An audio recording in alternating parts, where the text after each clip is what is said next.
Ladies and gentlemen, there's great news on the horizon if you are planning a GPU upgrade this year.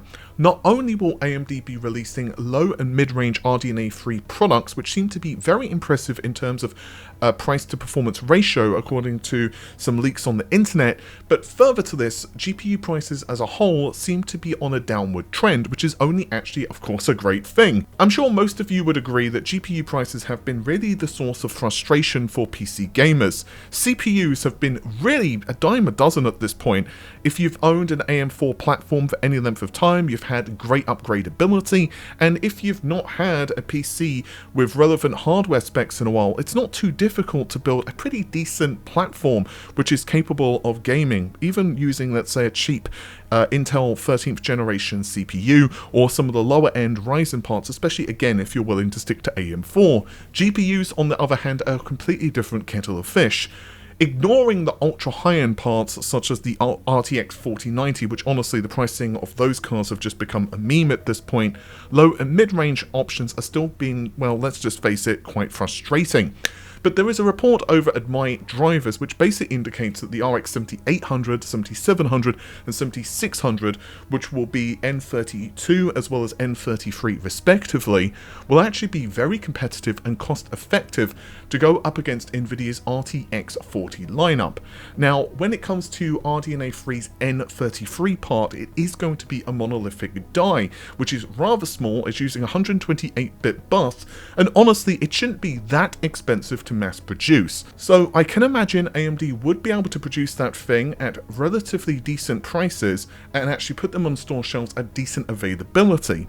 I've heard that the RTX 4070, this was from the same source that gave me the photos, that is going to be targeting an MSRP of around $599, as I've mentioned a couple of times, but at this point that information is verging on a month old, so who knows what Nvidia will do before the actual launch of the card, given again they will be facing off against AMD. However, this is where the bad news comes into this. From what I'm understanding, as well as the report over at My Drivers, these GPUs will not launch soon. In fact, it could be, quote, the middle of 2023, give or take a month or two. Now, there have been some reports, some murmurs, that N32 has some architectural fixes, quote unquote, which basically improve the power consumption on the GPU. Honestly, I've heard mixed things about that, but it doesn't really matter in one respect, in that, you know, how actually price effective, or sorry, how cost effective are they? And what will AMD do in terms of their pricing and marketing strategy? There is also a rather nice report over at videocards.com who have basically plonked a variety of different GPUs into a couple of tables from both Nvidia and AMD. I think the prices kind of speak for themselves, with prices going down, generally speaking, across the board.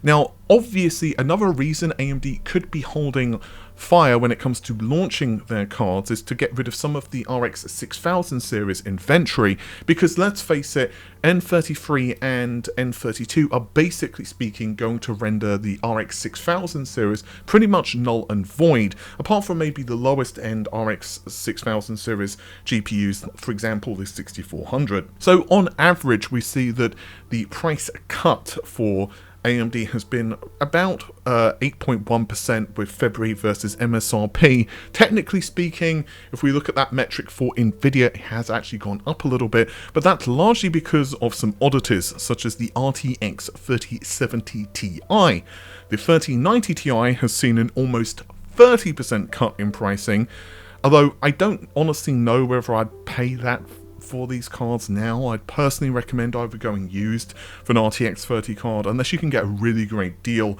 There have been some absolutely insane deals I have seen for the RTX 30 series, or going RTX 40, but of course that is going to be something that is pretty much down to you. Meanwhile, the RTX 4090 has also seen some stability in pricing as well. It seems that availability has also been pretty stable with the RTX 40 cards. There have been, of course, some reports that there will be an official big price cut for the RTX 4080 as well. I haven't personally been able to verify this, but again, that was something that we covered on the channel a while ago, but they are not from my sources. I would also like to skip our way, hop, skip and jump our way, to AMD's ISSCC 2023 presentation. I'm gonna show a couple of photos which Planet3dnow.de have managed to grab, and long story short, there is actually a lot of stuff here, more than perhaps I should possibly add into just this short news video, but at the moment I'm trying to find out a little bit of extra information about this and kind of read into it further. But basically speaking, what we are looking at is AMD essentially envisioning stacked DRAM on top of compute chiplets. So obviously at the end of the day, there are a lot of benefits we've seen with HBM memory. These essentially utilize an interposer. Now, if you're unfamiliar with what an interposer is, you can basically think of it as the compute chiplet as well as, let's say, HBM sitting on top of the interposer. And then you have a bunch of wires, quote unquote, which basically run through the interposer to connect the HBM to the compute chiplet. You can also, of course, have multiple compute chiplets, but that's for everyone's sanity, mostly my own, keep things as simple as possible. So what we can see from these images, however, is a distinct difference. So basically what will happen is, rather than the chips being stacked in that fashion, we will basically see one on top of the other. Now obviously this has numerous advantages, essentially meaning you can cram more chips into the same space, but also there are a whole bunch of other improvements as well.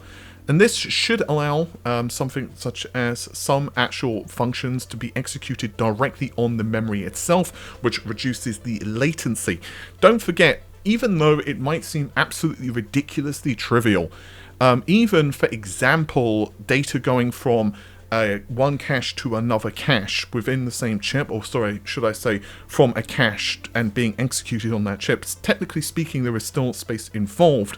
So we're dealing with, nanoseconds in some cases, especially if you're dealing with, like, I don't know, DDR5 memory, for example. And that may not sound like a big deal, but it can actually be a cumulative effect. Now, actually, I believe we've even seen some patents regarding this. I can't remember if I covered them on the channel or not, but I do remember patents of these actually existing, of these strategies existing, that is basically allowing the execution of this stuff directly on memory.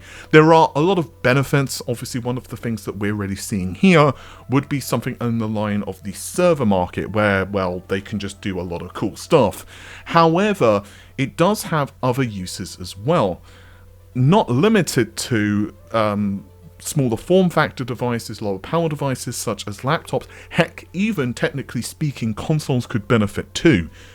I will obviously add that there are, well, problems when you're talking about, let's say, a console, such as, for example, the cost of manufacturing, and this would also be dependent on how they've chosen to stack it, the various technologies, the size of the memory chips, and, well, a bunch of other stuff. But you can also say to yourself, well, sure, if they did that, they could potentially reduce the size of the actual cache, the, let's say, L3 cache, and they could just go with a smaller chip, and they could go with a much larger, I'll just say HBM, but it may not be even slightly be like HBM. It could be more like an evolution of V-cache, for example. There are a lot of very cool advantages that we could be seeing of this, and honestly, it's going to be very interesting to see how this evolves. Again, I'm keeping this somewhat ambiguous because there is a lot of stuff to go through here. I will leave a link to the Planet3D Now website in the video description. It's going to be very interesting to see what happens over the next couple of years when it comes to AMD's product stacks. Obviously, we know that Zen 5 is going to be a thing, and we know a decent amount about that. However, to my personal understanding, Zen 6 is a significant departure over the strategies that they've, I don't want to say instituted, but let's just say that it's rather different, and I think this is going to be kind of the way forward. I think there's going to be a lot of major changes actually on the strategies from all of these companies. And I even mentioned recently some of my Royal Core leaks from Intel. Basically, as the song says, times are a-changing. With that said, hopefully you have enjoyed this video. Apologies for it being audio only. Let's just say it's been an interesting couple of days, but things are pretty much back to normal. I'm working on a very cool project, which hopefully should be up over tomorrow or the day after, depending on how editing and the last bits of capturing of footage and other bits and pieces go. With that said, stay safe guys, have an amazing day. Bye for now.